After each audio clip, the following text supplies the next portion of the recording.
Bom, boa tarde, pessoal. Eu sou Cramar de Souza, CEO da Dharma, e hoje recebo vocês aqui orgulhosamente no nosso canal do YouTube para que a gente tenha um bate-papo com aquela que é, na minha opinião, uma das melhores, se não a melhor especialista em compreensão do legislativo brasileiro nos dias de hoje, a professora Beatriz Rey. Então, Bia, eu vou te passar aqui o microfone para que você se apresente, fale um pouquinho para as pessoas, um pouco da sua trajetória, do que você tem feito, e aí depois a gente fala um pouquinho de como essa live vai funcionar, tá bom? Fica à Tá ótimo. vontade. Obrigada, Kiromara. É um prazer estar aqui, é imenso. Eu admiro muito seu trabalho, então estou Obrigado. muito feliz de estar aqui. Eu sou doutora em ciência política, fiz o doutorado lá nos Estados Unidos, onde eu estudei o Congresso, então estou estudando o Congresso acho que há 12, 13 anos já. Depois de terminar o doutorado, eu tive um período de 1 ano que eu trabalhei como assistente legislativa no Congresso americano, na House, na Câmara Baixa.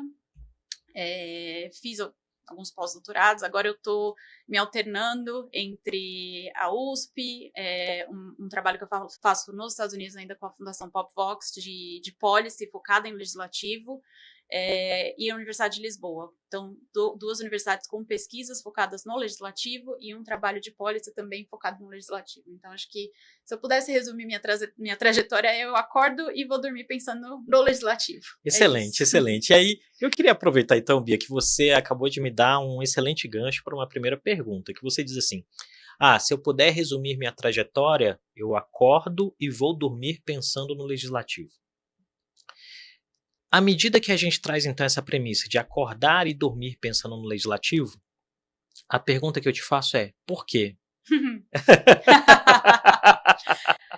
Você sabe, essa pergunta é muito interessante, porque eu também escrevi um livro explicando o funcionamento do Congresso Brasileiro, e a primeira frase do meu livro é: eu amo o Congresso Brasileiro.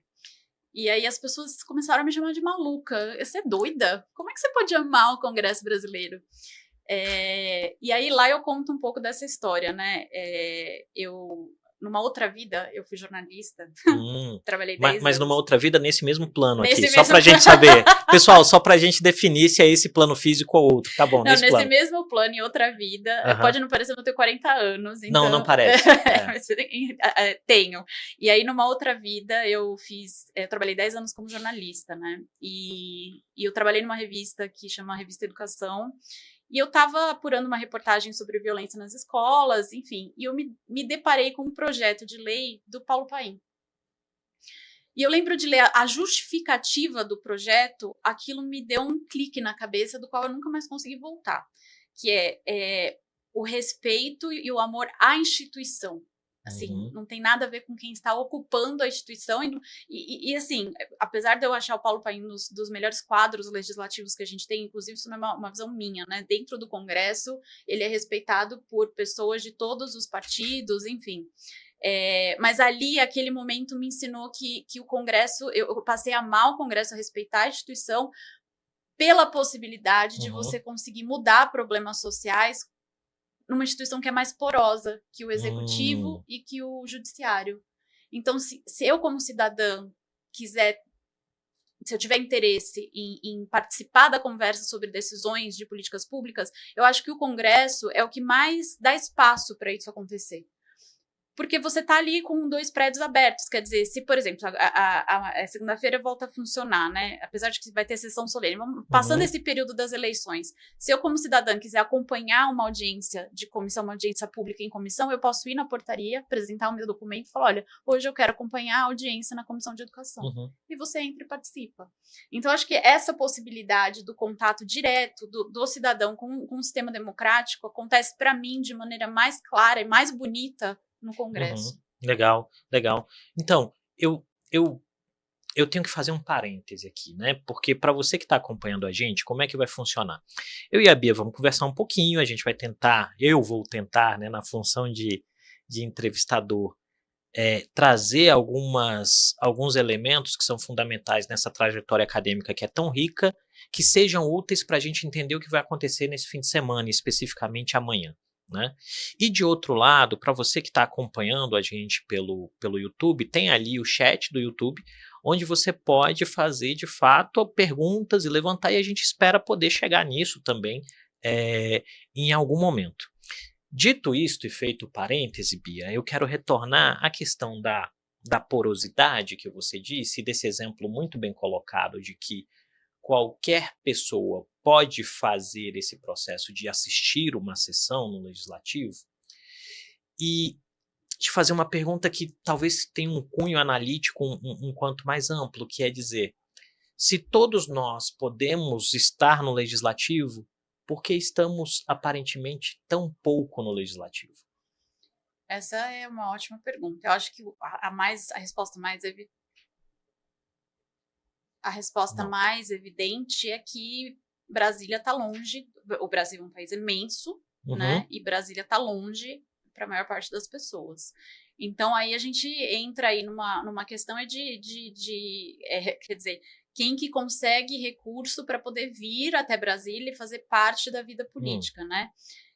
Aí a gente tem os movimentos, os grupos de interesse, os movimentos sociais. Então, no Brasil, isso acontece bastante por intermediação desses grupos, né? Então, quer dizer, ontem peguei o voo aqui para Brasília de São Paulo, tinha lá representantes de diversos grupos já no avião, com essa movimentação do que a gente vai conversar daqui a pouco, a eleição para as mesas diretoras, vindo no avião já provavelmente com o intuito de fazer essa participação.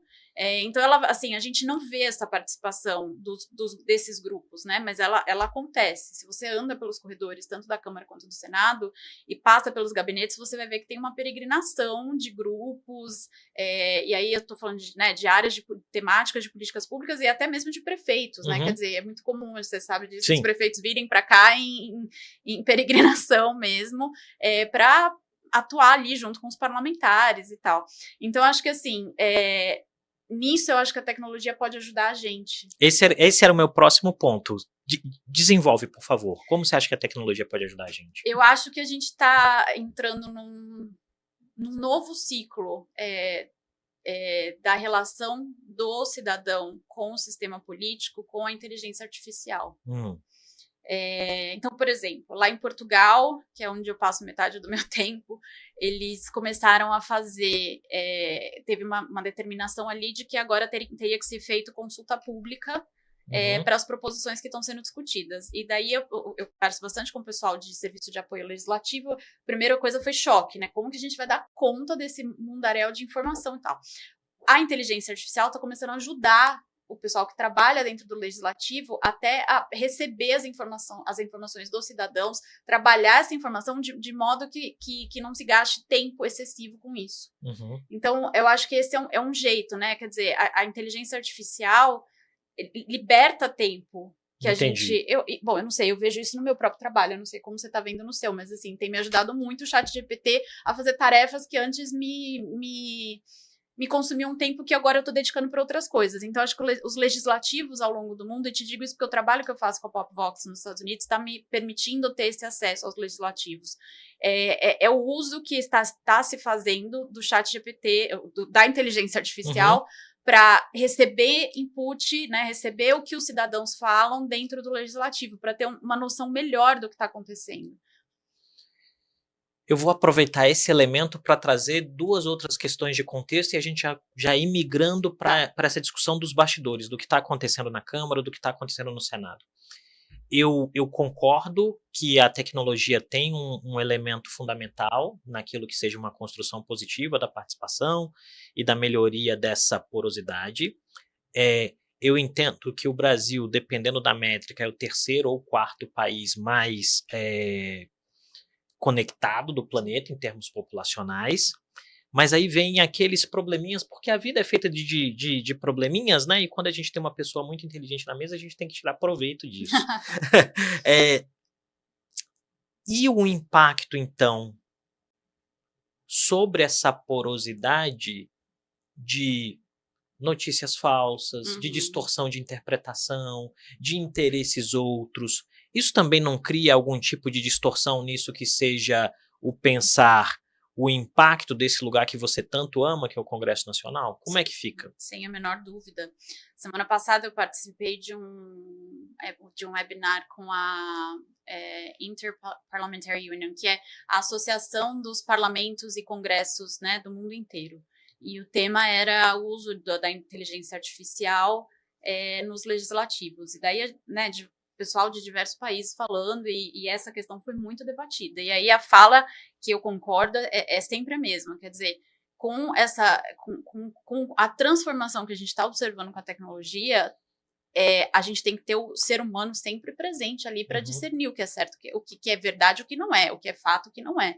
Então, assim, dizer que a gente está entrando numa era em que a inteligência artificial vai fazer todo o nosso trabalho, ou que você vai usar o chat GPT para escrever um texto do zero, escreva um texto, faça um projeto, não dá. Tem que ter interferência humana, porque a gente não tem nem como confiar nas informações que estão circulando na internet, né? Então, isso foi uma fala muito forte do próprio pessoal da IPU, né? Que é essa associação, falando, olha, é positivo, dá para usar de um jeito positivo, porém, a gente é uma coisa que é positiva condicional no fato do ser humano estar ali guiando essa tecnologia, quer dizer, fazendo essa mediação. A gente não vai ficar obsoleto, né? Então, acho que essa questão da fake news é muito nesse... Porque, assim, se perdeu o controle, né, hoje. Essa história, por exemplo, do Pix com o governo, acho que foi um exemplo clássico, né, do que aconteceu. Muita gente entrou em pânico, porque o que começou a circular, e aí você... É como se... É faísca, né? Um negócio... E a hora que você vê, aquilo virou verdade. Então, acho que a participação aí do ser humano, e daí a gente pode até falar disso depois, né? De como a comunicação do governo errou, a falta do ser humano nesse sentido de tentar trazer a narrativa para o que é factual, é isso, né? A gente precisa do ser humano, não dá para achar que a tecnologia vai sair por aí fazendo tudo. Legal, legal. E aí, pegando esse elemento de não dá para achar que a tecnologia vai sair por aí fazendo tudo, eu creio que tem 2 elementos de contexto para a gente começar a falar um pouquinho de eleição, do impacto da eleição e esses elementos.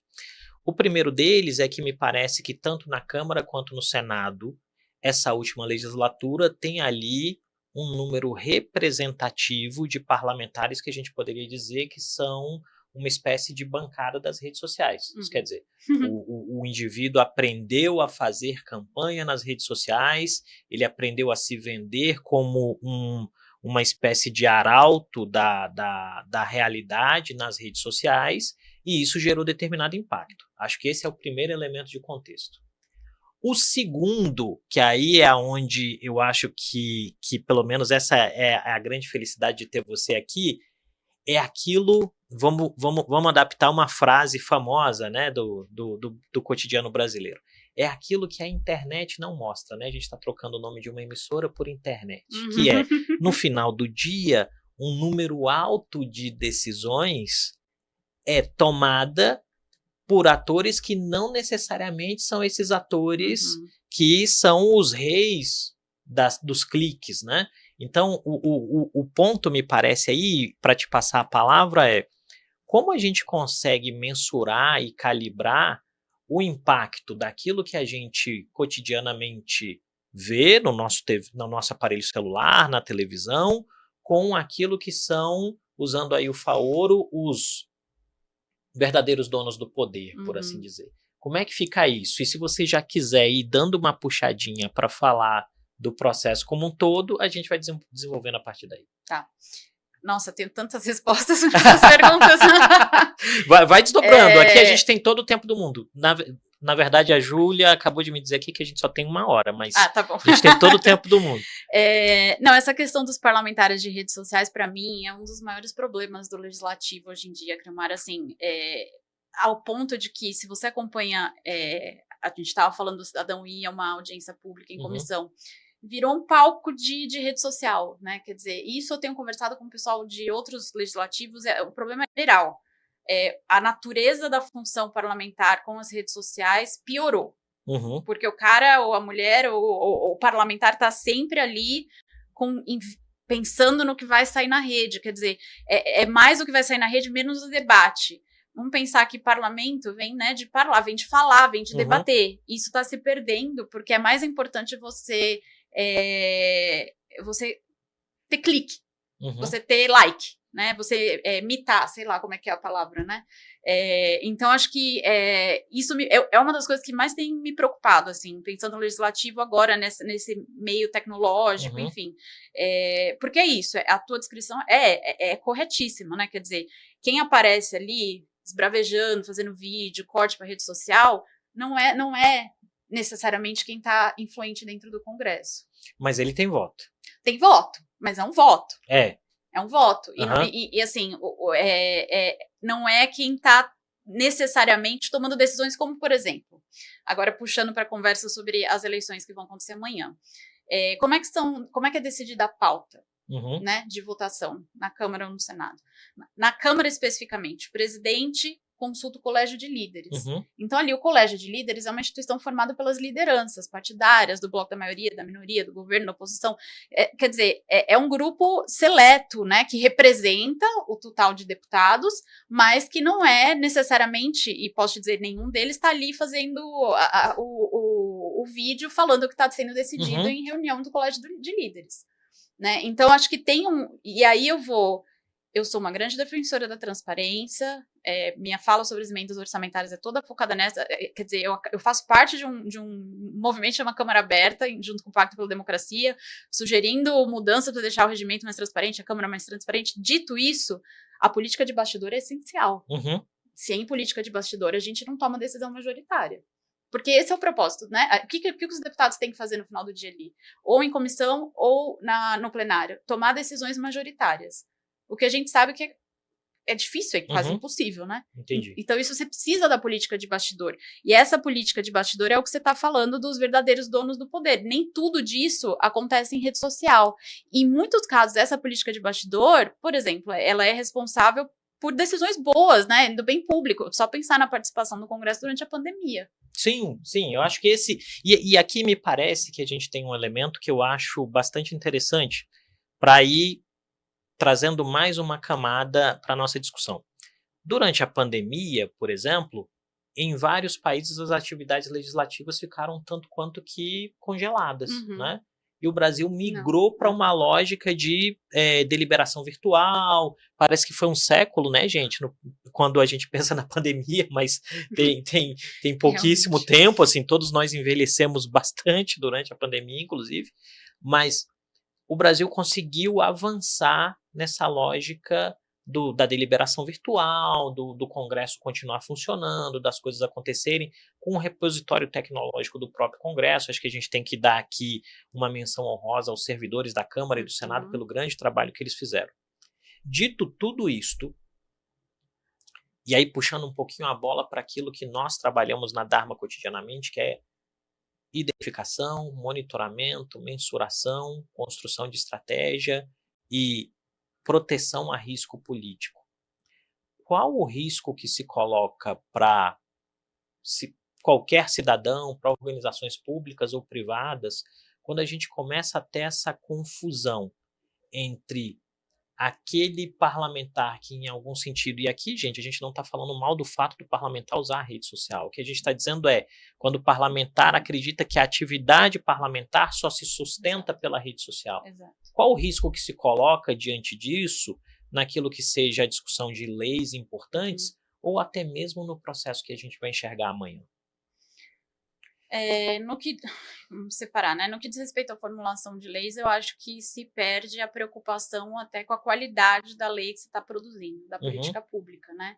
Porque essa atuação do parlamentar voltada à rede social, ela é sempre voltada a algo que gera polêmica. Polêmica gera clique, clique gera engajamento. É isso. Né? É isso. O processo de formulação de políticas públicas é outro. É um processo de costura, demorado, que exige conversa. Quer dizer, se você fala, é uma coisa... Eu vou dar um exemplo para mim que eu acho que eu acho que isso vai deixar claro o que eu estou tentando dizer. Teve uma lei que foi aprovada, acho que faz uns 4, 5 anos, que foi uma lei de adoção, para facilitar o processo de adoção de crianças, porque tem uma fila enorme no Brasil, isso não se resolve, enfim. Essa lei tinha sido introduzida pelo deputado Augusto Coutinho, ficou parada, um deputado da bancada evangélica pegou essa lei e falou, não, vou bancar, vou fazer acontecer. e aí costurou com o presidente da Câmara, que era o Rodrigo Maia na época, de ser relator. O parlamentar da bancada evangélica fez todo o processo de costura, porque era uma lei que, em tese, não era para ser polêmica, mas era polêmica porque dividia a esquerda e a direita, porque, por exemplo, tinha ali a possibilidade de adoção por casais homossexuais. Então, tinha ali pontos polêmicos que precisavam ser conversados. O que ele faz? Ele pega essa lei, ele leva para um grupo de trabalho, sendo utilizado pro propósito que é para ser utilizado, né? Que é para estudar a lei, para pensar junto, trabalha com parlamentares do PT, da bancada evangélica, faz toda a costura, a lei é aprovada no plenário. Aí eu pergunto para ele, por que esse trabalho de costura não é discutido? Porque minha base eleitoral não pode saber que eu trabalhei com o PT. Esse é um ponto importante. Então, veja assim, se você faz todo o seu mandato focado na rede social, você está necessariamente queimando pontes dentro do Congresso. E você não pode fazer isso se você é um parlamentar, porque você precisa conversar com as pessoas para poder tomar decisão. Isso coloca, então, um país como o Brasil ou os Estados Unidos, onde a gente está vendo essa lógica de polarização e de negação à ideia do diálogo dentro do parlamento, isso coloca a gente em uma determinada rota de degradação dos processos de decisão? Sem dúvida. Qual o risco disso no curto, médio prazo para um país como o Brasil? Eu acho que no curto, médio talvez a gente não sinta, no curto talvez a gente não sinta tanto, porque muito do que se aprova demora um tempo para ter um feedback, né, dentro do sistema político ou do sistema geral brasileiro. Mas no médio para longo é uma piora da qualidade das leis, né? Leis que não são pensadas, leis que não refletem a realidade do país, ou leis que são concebidas com radicalismos, quer dizer, e leis que causam instabilidade dentro do próprio legislativo, que vão ter que ser mudadas, quer dizer, vão forçar mais trabalho mais para frente. Então, o risco aí, para mim, é de instabilidade mesmo, né, dos processos decisórios. É difícil. Essa questão da atuação do parlamentar voltada para a rede social é uma coisa para a qual eu não tenho resposta e ainda não encontrei alguém que tenha. Legal. Como controlar isso, né? Quer dizer, como criar... A gente sabe que o ser humano funciona com incentivo, né? Eu, pelo menos, acredito nisso. Então, como criar instituição que coíba esse tipo de... Ou não coibir, mas pelo menos diminuir esse tipo de atuação. Porque aqui tem um elemento que é muito importante, né? E que, basicamente, alguns desses grupos defendem com muita força, e faz sentido, que você não pode impedir o parlamentar de se pronunciar dentro daquilo que não seja fora daquilo que não seja criminal. Se não é um crime, ele pode falar. Sim. Né? E aí é do jogo ele usar os instrumentos que ele tem à mão para chamar a atenção e ter os objetivos dele contemplados.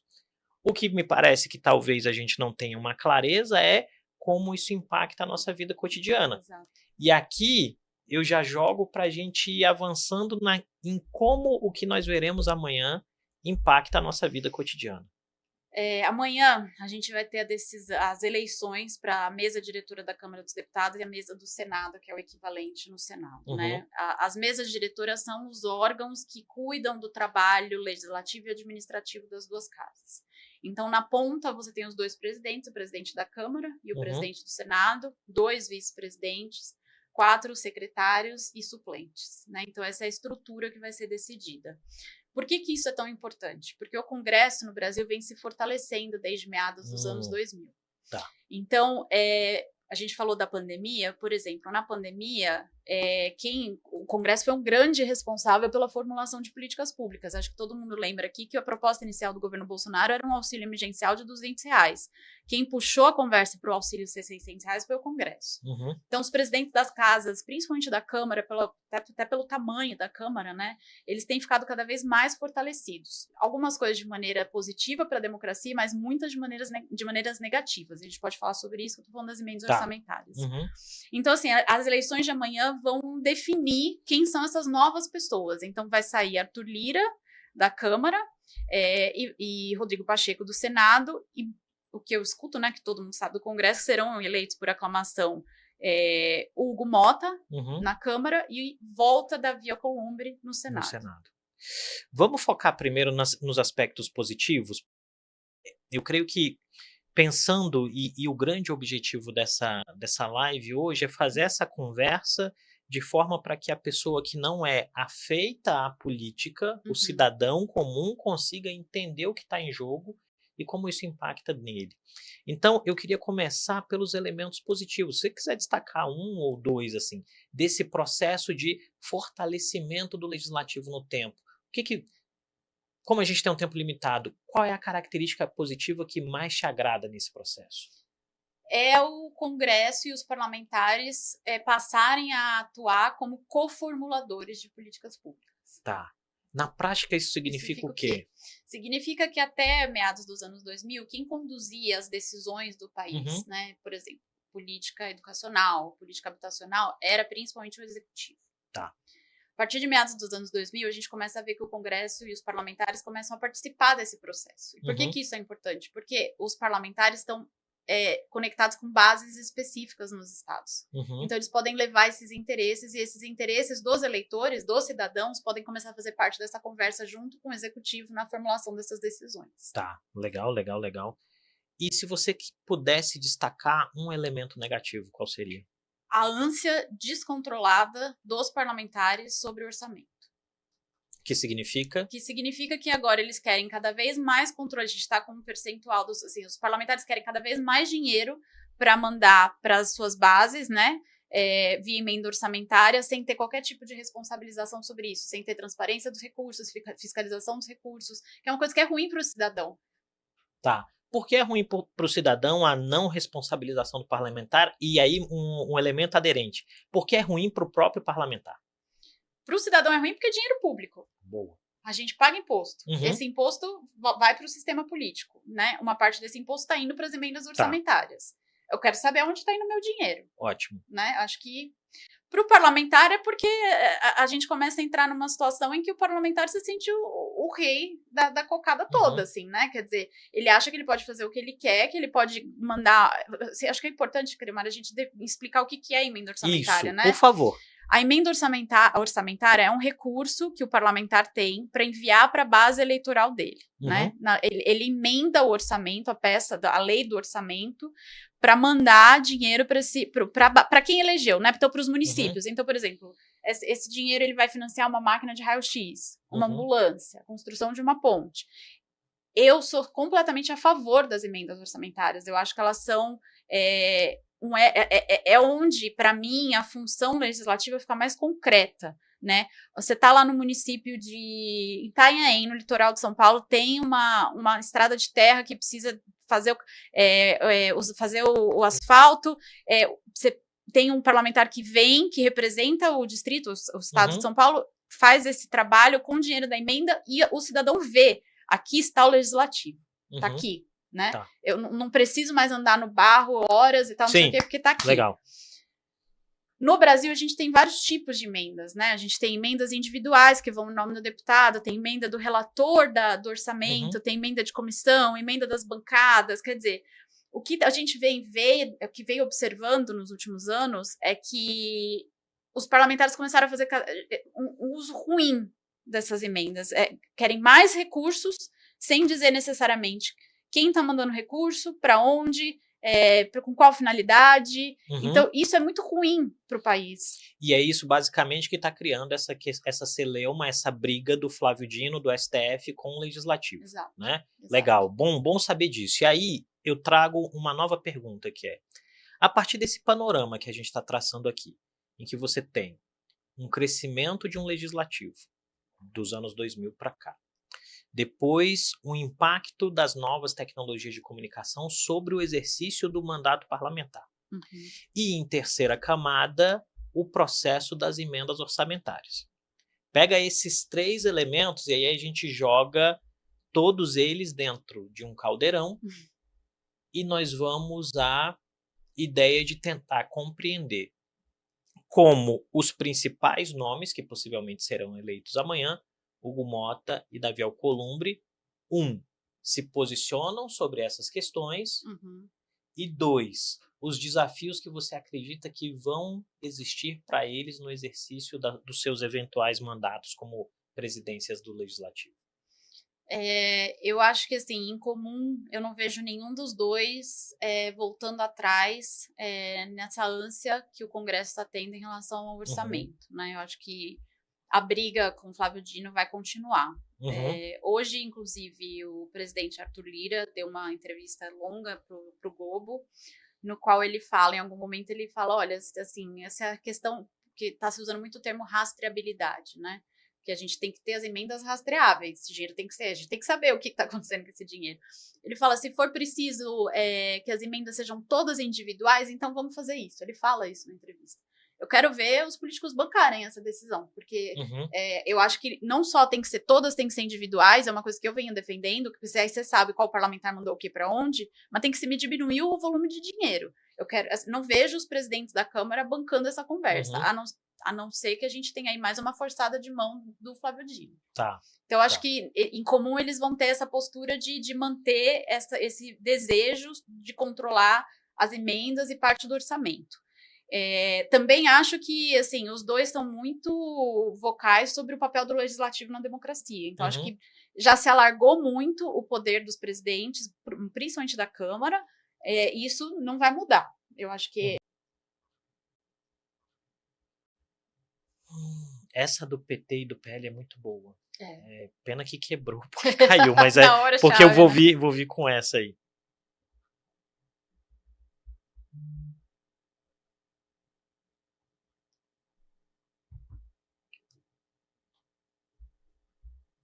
Acho que, acho que nós voltamos. Pessoal, vocês viram aí, a gente teve um pequeno soluço na internet, né? Mas nada que atrapalhe o nosso trabalho. E na verdade foi ótimo, porque serviu para que eu pudesse processar a próxima pergunta. Bia, você falou muito bem que tanto o Hugo Mota quanto Alcolumbre vem numa espécie de apoio que vai do PL ao PT. Para você que acompanha minimamente política, significa dizer que de A a Z, Uhum. né, eles possuem apoios. O quanto que isso facilita a vida de cada um deles e o quanto que isto complica a vida de cada um deles, porque no fim me parece, se eu estiver enganado, você me corrige, é que há uma os presidentes da Câmara e do Senado cada vez mais são presidentes de uma espécie de sindicato parlamentar do que representantes de um determinado grupamento político que é Uhum. majoritário dentro da casa. Eu acho que a leitura é essa mesmo. Eu estava, inclusive, estava pensando sobre isso. Eu estou escrevendo um livro sobre a Câmara e eu acho que a força do presidente da Câmara, em especial, vem muito da capacidade que ele tem de agradar todos os grupos, o que é impensável, né? Uhum, Quer dizer, isso inclusive ajuda, que a gente sabe que não é positivo, mas a gente não sabe como isso vai ser com o Hugo Mota. tá. A gente tem esse ponto de interrogação, o próprio governo está com esse ponto de interrogação, quer dizer, como é que a gente vai para a votação? O Hugo Mota tem essa Uhum, capacidade, do jeito que o Lira tinha, o Alcolumbre a gente já tem mais informação porque ele já foi presidente sim. do Senado. Então a gente sabe que ele é capaz de fazer esse tipo de costura.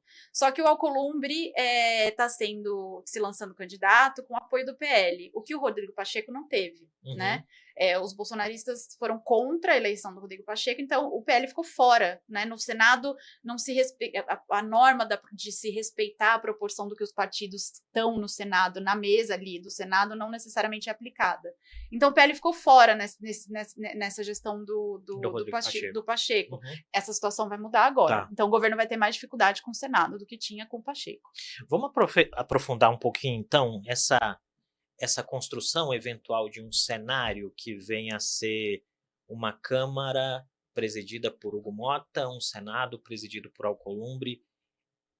É possível dizer, e eu tenho escutado isso de algumas. Posta diferente, né? Por ser jovem, Uhum, vamos lembrar que foi o parlamentar, ele foi eleito com 21 anos, que é a idade mínima, e vai ser o presidente da Câmara mais mais jovem que jovem a da gente história. teve. Então, é um outro perfil, né? Assim, acho que traz uma possibilidade de diálogo, inclusive com o governo, que é maior, principalmente porque agora, Criomara, a gente vai ter um presidente da Câmara que vai falar com o Alexandre Padilha. Sim, eu acho que esse me parece um elemento muito crítico, né? Porque o Lira decididamente do primeiro dia, eu me lembro que no primeiro dia da transição, o Lira deixou muito claro que ele não falaria com intermediários, ele falaria apenas com o presidente da República. Pois. O que era uma marcação de posição dele, ali interessante para o momento dele, né? E Lira foi muito próximo de Bolsonaro, mas a gente tem que reconhecer o fato de que Lira foi o primeiro a reconhecer a eleição de Lula, antes de Pacheco, ligou, fez pronunciamento público, isso teve um impacto naquilo que eram os desdobramentos posteriores, mas ele não dialogava com o Padilha. O Padilha tem uma sobrevida, então a gente tem aí 3 coisinhas correndo em paralelo, né? A eleição do Mota, possível, a eleição do Alcolumbre, possível, e uma reforma ministerial que pode não resultar na demissão do Padilha. Porque eu escuto que não vai, não né? vai resultar. Como é que fica isso aí? É engraçado, né? Porque o Padilha, mesmo com essa promessa de boa relação com o Mota, ele já fez coisa errada. Quer dizer, o Mota tentou ter uma audiência com ele, uma conversa com ele, ficou esperando o tempo e se irritou. Então já teve um mal-entendido aí entre os dois, que eu espero que tenha ficado nisso, né? Uhum. Mas então já teve uma postura equivocada aí do Padilha. Me perguntaram outro dia, um jornalista me perguntou o que eu espero da reforma ministerial. Eu espero ficar frustrada. Agora, não, então explica aí. Explica por que você espera ficar frustrado. Porque aí volto para, assim, eu recomendo que todo mundo leia essa entrevista com Lira hoje no Globo. Assim, ele tá ali falando algumas coisas importantes. A leitura que ele faz da situação do governo é certeira. É um governo que tem dificuldade de se conversar. A sensação que eu tenho é que são vários governos, não é um só. E ele fala, se quiser melhorar a relação com o Congresso, não é fazer a reforma ministerial só no topo. Tem que repensar de baixo a cima. Né? Então, a gente tem um problema aí muito grande nesse governo, que o governo tem que abrir espaço com a Janja e ninguém conversa com o Lula. Esse é o dilema. Brilhante, né? Brilhante. Esse é o dilema que a gente tem quando a gente fala do governo Lula 3. Diante disso, me parece aí que há um esforço da administração Lula de dizer: eu vou retardar a reforma para o pós-eleição da Câmara e do Senado. É isso. Mas eu gosto muito de trabalhar com análise semiótica, análise de discurso, né? Mas se nós voltarmos, sei lá, ao primeiro grande evento do ano do governo, que não foi a coletiva de ontem, né? E a gente pode falar dela depois também, mas que foi o evento do 8 de janeiro, eu tenho a impressão que se tratou, e queria te ouvir sobre isso, eu tenho a impressão que se tratou de um movimento de campanha, lançamento da campanha do Lula com gravata vermelha, dizendo para a militância do PT que este é um governo do PT. E, tradicionalmente, o Lula abre pouco espaço. Quando tinha mais poder sobre o PT, abria pouco espaço. Hoje que tem menos, vai abrir mais espaço? Acho que esse é o ponto aí para a gente Esse pensar. evento do 8 de janeiro foi uma doideira, né? Porque, assim, o governo até um mês antes do evento não tinha plano para fazer nada. Quer dizer, a gente tem um momento ali no 8 de janeiro que é um teste da democracia, quer dizer, é um ataque à democracia, um governo que foi eleito com uma frente ampla, e aí um evento desse, com Lula com gravata vermelha tratando aquilo como se fosse um evento de campanha. Eu acho que parte do problema do governo é o PT ser o PT. Né? Eu acho que achei brilhante a sua descrição, é um curto-circuito decisório. O PT não está se falando dentro dele, e o PT dentro do governo não fala com as outras. Por exemplo, você tem ministros, né, a Simone Tebet, que não, né, que é outro partido e tal, mas assim, falta uma não há uma voz única ali, não há. E eu acho que parte do problema aí é o estilo de fazer política do PT. Que parece muito com o estilo de fazer política do bolsonarismo, se você for fazer uma análise bastante robusta do processo, né? Sem dúvida. Erradicar os inimigos, constranger o tempo todo e jogar tijolo o tempo todo. Sem dúvida. E aí eu acho que a gente pode adensar um quarto elemento nessas 3 corridinhas. Tem também eleição no PT esse ano. Tem. Né? Tem troca de presidência. Então, assim, a gente pode dizer que, em algum sentido, esse governo entra mais ou menos vulnerável em termos de relação com o legislativo a partir da próxima segunda-feira? Eu acho que entra com o mesmo grau de vulnerabilidade que estava. Por isso que eu digo que eu vou ficar frustrada com a reforma ministerial. Assim, a minha leitura, Cramar, é a seguinte: eu acho que essa leitura deve existir dentro. Eu acho que o em volta do presidente da República está muito diferente do Lula 1 e Lula 2. O PT perdeu muitos quadros, né, Creumar, com todo o processo de mensalão, petrolão, quer dizer. Então, o entorno está muito diferente. É um entorno menos qualificado? Eu acho que é um entorno que questiona menos o presidente, que assim, tem um conceito que é o de competência estratégica, né? Que é você delegar para quem conhece o assunto e você confiar, né, como presidente da República, de que aquela pessoa vai te falar a real. Por exemplo, a história da comunicação. Quanto tempo demorou para se fazer uma troca na comunicação como essa? 2 anos. 2 anos. Como que isso demorou 2 anos? Quer dizer, a gente tinha um governo com uma comunicação totalmente analógica, tentando se comunicar com uma população que já não está nessa chave. Né? Então, assim, eu acho que prestar atenção nessas movimentações do Centrão. Amanhã a gente vai ter... o Lira foi eleito na última eleição com 464 votos. Tem gente achando que o Mota vai receber mais. Se receber mais, eu acho que para mim é um sinal de que o Lira sai com um mínimo de força aí. Há conversas, inclusive, dele ir para o governo. Vou dizer que acharia bom. Bom. O governo precisa articular. Exato, precisa ter gente que tem esse trânsito no Congresso. Mas é isso, dessa força desse grupo de partidos. Eu acabei de falar, a gente está num momento de rearranjo partidário, do sistema partidário, e o que eu vejo é esse grupo em movimentação, e outros em menos, né? Quer dizer, e a conversa, qual que é a conversa na esquerda? Qual o futuro do PT? Enquanto a gente está vendo um centrão que está crescendo. Qual é o pós-Lula, né? Qual é o pós-Lula? Interessante. Bia, a gente está se encaminhando para o final. Eu creio que, para mim, especificamente, a conversa está sendo enriquecedora. Estou aprendendo muito. Acho que a audiência também está aprendendo muito. Para você que está acompanhando a gente no YouTube, para deixar claro, essa live vai ficar gravada no canal do YouTube da Dharma, então você tem o acesso a posteriori. Eu acho que vale a pena ouvir ou reassistir as falas da Bia, as dicas de literatura, toda essa abordagem que ela está fazendo. Eu queria te passar, então, para a gente poder finalizar, acho que a gente falou do para que serve, onde estamos, para onde vamos. Mas eu sempre tenho que ter bastante humildade e a clareza de que talvez eu não tenha perguntado tudo. Né? E aí nisso eu jogo para você no sentido de que o que você acha que o cidadão comum, seja ele engajado ou não na política, esteja ele engajado ou não em ecossistemas que dependem da política, mas eu parto do princípio que todo mundo depende da política, do dono da padaria da esquina ao CEO da grande companhia, todo mundo é impactado pela política. O que estas pessoas devem ficar de olho amanhã e nos próximos dias?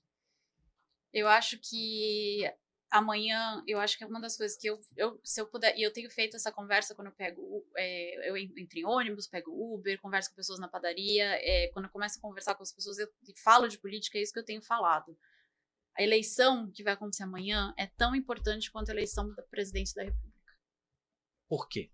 Porque são essas as pessoas que estão tomando decisões de políticas públicas que vão afetar o preço do que você está pagando no mercado, que vão afetar o futuro do país em termos ambiental, com o aquecimento global, que vão afetar a política educacional do seu filho na escola.